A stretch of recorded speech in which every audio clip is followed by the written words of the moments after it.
அஸ்ஸலாமு அலைக்கும் ஃப்ரெண்ட்ஸ், எல்லோரும் எப்படி இருக்கீங்க? அல்ஹம்துலில்லாஹ் நாங்கள் எல்லோரும் நல்லாயிருக்கோம். நீங்களும் நல்லா இருப்பீங்கன்னு நினைக்கிறேன்.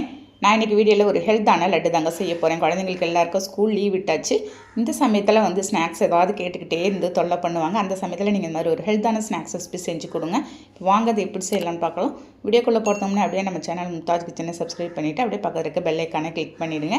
அப்போ தான் நான் போடுற வீடியோ உங்களுக்கு உடனே சேருங்க. இப்போ அதுக்கு ஃபஸ்ட்டு ஸ்டவ்வில் நான்ஸ்டிக் பேன் வச்சுருக்கேன். ஒரு 2 கப் அளவுக்கு நம்ம வெள்ளை அவல் எடுத்துக்கலாம். நீங்கள் சிகப்பு அவல் இருந்தாலும் நீங்கள் எடுத்துக்கலாங்க. லோ ஃப்ளேமில் வச்சு லைட்டாக நம்ம வறுத்து எடுத்துக்கலாம். அந்த அவலை நல்ல ஒரு ஹெல்த்தான ரெசிபி தாங்க. அவ்வளோ ஒரு சூப்பரான டேஸ்ட்லேயும் இருக்கும். குழந்தைங்களுக்கும் நல்லா ஹெல்த்தாக இருக்கும். கொடுத்த உடனே எல்லாத்தையும் காலி பண்ணிவிடுவாங்கங்க. பாருங்கள், லைட்டாக ஒரு சிம்மில் வச்சு நான் இந்த அளவுக்கு நம்ம வறுத்து எடுத்துக்கிட்டு ஒரு பிளேட்டில் கொட்டி ஆற வச்சிடலாம். இது அப்படியே ஆறிக்கிட்டே இருக்கட்டும். அதுக்குள்ளே அதே பெண்ணில் இப்போ என்ன செய்ய போகிறோன்னா, ஒரு 3/4 கப்பு துருவிய தேங்காய் எடுத்து நம்ம வறுத்துக்கலாம். லோ ஃப்ளேமில் வச்சு கருக விட்டுறாத வறுத்துக்கோங்க. நம்ம தேங்காய் வறுத்துட்டு செய்யும்போது உங்களுக்கு 2 நாள் வச்சு சாப்பிட்டாலும் உங்களுக்கு நல்ல டேஸ்ட் அருமையாக இருக்குங்க, வீணாகாது.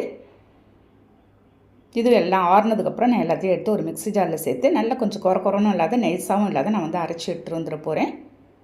1-2மா இருந்தால் ஒன்றும் பரவாயில்ல, அதனால் பிரச்சனை கிடையாதுங்க. பாருங்கள், எல்லாத்தையும் மிக்ஸி ஜாரில் சேர்த்துட்டு நம்ம ஒரு 2 பல்ஸ் விட்டு நம்ம எடுத்துக்கலாம் இதோட. இப்போ இதில் நான் என்ன செய்ய போகிறேன்னா, ஒரு 1/4 கப்பு இருக்கும். நான் வேர்க்கடலை வறுத்து தோலெல்லாம் ரிமூவ் பண்ணி எடுத்து வச்சுருந்தது அதோடு சேர்த்து நம்ம தூள் பண்ணி எடுத்துகிட்டு வந்துடலாம். பாருங்கள் எந்த அளவுக்கு இருக்குதுன்னு. வேர்க்கடலை 1-2மா இருக்குது. அப்படி இருந்தால் தாங்க சாப்பிட்றதுக்கு நமக்கு நல்ல டேஸ்ட்டாக இருக்கும். இப்போ அடுத்து என்ன செய்ய போகிறேன் அப்படின்னா, ஒரு குட்டி வானலை வச்சு 3 ஸ்பூன் அளவுக்கு இருக்கும் நெய் சேர்த்துட்டு நம்ம முந்திரி திராட்சை போட்டு நம்ம வறுத்து அதை மாவோடு நம்ம சேர்த்துடலாம். நான் முந்திரி திராட்சை மட்டும் போட்டிருக்கேன். உங்கள்கிட்ட எந்த நட்ஸ் இருந்தாலும் நீங்கள் சேர்த்துக்கலாங்க. பாருங்கள், எல்லாத்தையும் சேர்த்துட்டு இதுவும் அப்படியே இருக்கட்டும். நெக்ஸ்ட்டு அதே பேனில் 1 கப்பு ஃபுல்லாக நான் வெல்லம் சேர்த்துருக்கேன். நான் 2 கப்பு அவல் சேர்த்துருக்கேன். இதுக்கு 1 கப்பு நீங்கள் வெல்லம் சேர்த்துக்கோங்க. ஏன்னா வெள்ளத்தில் ஸ்வீட் அதிகமாக இருக்கும். உங்களுக்கு ஸ்வீட் கூடவோ குறைச்சலோ நீங்கள் உங்களுக்கு தகுந்த மாதிரி நீங்கள் சேர்த்துக்கலாம். ஒரு 1/4 கப்பு அளவுக்கு தண்ணி ஊற்றி வெள்ளத்தை கரைச்சி மட்டும் நான் எடுத்துக்கிறேன்.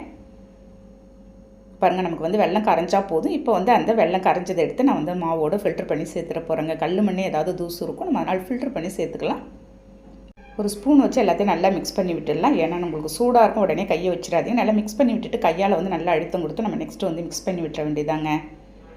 இந்த லட்டு ரெசிபி நல்ல சூப்பரான டேஸ்ட்டில் இருக்கும். குழந்தைங்களுக்கு ஸ்கூல் லீவ் விட்டாச்சு. இந்த சமயத்தில் நமக்கு ஸ்நாக்ஸ் கட்டி ஏதாவது டெய்லிக்கும் தொல்லை கொடுத்துருப்பாங்க.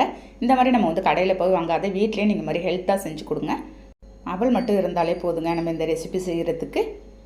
பாருங்கள், எல்லாத்தையும் நல்லா மிக்ஸ் பண்ணிவிட்டு அதை எடுத்து கையால் திரும்ப நான் நல்லா அழுத்தம் கொடுத்து மிக்ஸ் பண்ண போகிறேன். நம்ம ஊற்றுற அந்த வெள்ளைக்கரைசலோட அளவும் நமக்கு கரெக்டாக இருக்கும். ரொம்ப நீங்கள் அதிகமாக ஊற்றிட்டாலும் குழன்னு ஆகிடும். நம்ம ஊற்றுனதும் எல்லாமே நல்லா அப்சர்வ் பண்ணி கரெக்டான ஒரு கன்சிஸ்டன்சிக்கு வந்திருக்கு பாருங்கள்.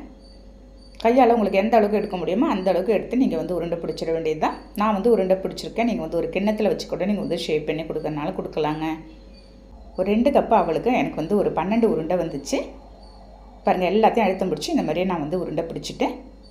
நல்லா சாப்பிடும்போது அந்த நெய்யோட ஃப்ளேவரோட இந்த முந்திரி திராட்சையோட சாப்பிடும்போது அருமையாக இருந்துச்சுங்க. குழந்தைங்க எல்லாமே தட்டை காலி பண்ணிட்டாங்க. இப்போ நம்ம டேஸ்ட் எப்படி இருக்குன்னு பார்க்கலாம். இந்த ரெசிபி நீங்கள் செஞ்சு கொடுத்தீங்கன்னா யாருமே வேணான்னு சொல்ல மாட்டாங்கங்க. அவ்வளோ ஒரு அருமையான டேஸ்ட்டில் இருக்கும். நல்ல ஒரு ஹெல்த்தான ரெசிபியும் கூட. சான்ஸே இல்லை ஃப்ரெண்ட்ஸ், அல்டிமேட்டான டேஸ்ட்டில் இருக்குது. கண்டிப்பாக நான் சொன்ன மெத்தடில் நீங்கள் இந்த ரெசிபி குழந்தைங்களுக்கு ட்ரை பண்ணி கொடுத்து பார்த்துட்டு எனக்கு கண்டிப்பாக கமெண்ட் பண்ணுங்கள். இந்த வீடியோ பிடிச்சிருந்தால் அப்படியே ஒரு லைக் பண்ணிவிட்டு ஷேர் பண்ணுங்கள். மறக்காமல் சப்ஸ்கிரைப் பண்ணிவிடுங்க. நெக்ஸ்ட் வீடியோவில் பார்க்கலாம். Okay, thank you, by.